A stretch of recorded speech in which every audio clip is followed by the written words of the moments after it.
சத்துவாச்சாரி அருகே மர்ம நபர்கள் சிலர் மணல் லாரி ஓட்டுநரை அரிவாளால் வெட்டிய சிசிடிவி காட்சிகள் வெளியாகி பெரும் பரபரப்பை உண்டாக்கியுள்ளன.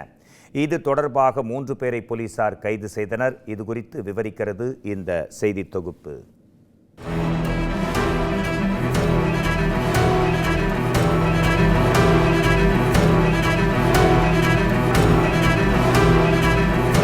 லாரியை பழுது நீக்கி கொண்டிருந்த போது ஓட்டுநரை மர்ம நபர்கள் ஆட்டோவில் வந்து பட்டா கத்தியால் வெட்டிய பதபதக்க வைக்கும் காட்சிதான் இது.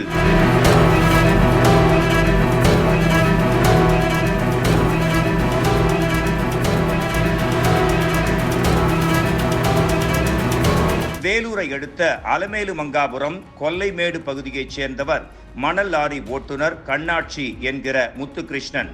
கடந்த 22ஆம் தேதி காலை லாரியில் மண் ஏற்றிக்கொண்டு சத்துவாச்சாரி நோக்கி சென்றபோது ஆவின் அருகே சர்வீஸ் சாலையில் வைத்து லாரி பழுதானது.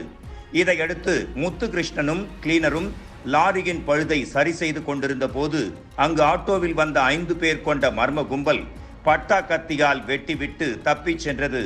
பட்டப்பகலில் அரங்கேறிய இந்த பகீர் சம்பவத்தால் பொதுமக்கள் அலறி அடித்து ஓடினர். அங்கிருந்த சிசிடிவியில் பதிவான பதபதைக்க வைக்கும் காட்சிகள் தற்போது வெளியாகியுள்ளன.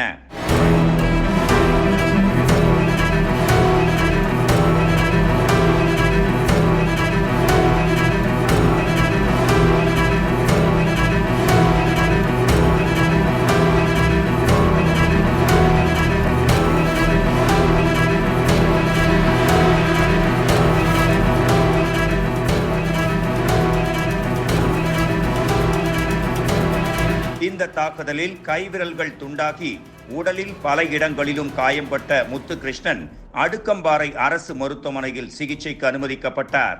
இந்த புகாரின் பேரில் வழக்கு பதிவு செய்த சத்துவாச்சாரி போலீசார் சிசிடிவி காட்சிகளை ஆய்வு செய்து ஏரியூரை சேர்ந்த சக்திவேல், மணிகண்டன், அசோக் ஆகிய 3வரையும் பிடித்து விசாரணை மேற்கொண்டனர். சக்திவேலின் உறவினர் ஒருவரை முத்துகிருஷ்ணனும் அவரது தரப்பினரும் தாக்கியுள்ளனர்.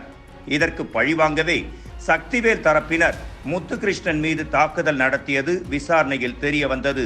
இதையடுத்து முன்விரோத தகராறில் மணல் லாரி ஓட்டுநரை பட்டா கத்தியால் வெட்டிய 3வரையும் கைது செய்த போலீசார் தலைமறைவான மேலும் 2வரையும் தேடி வருகின்றனர்.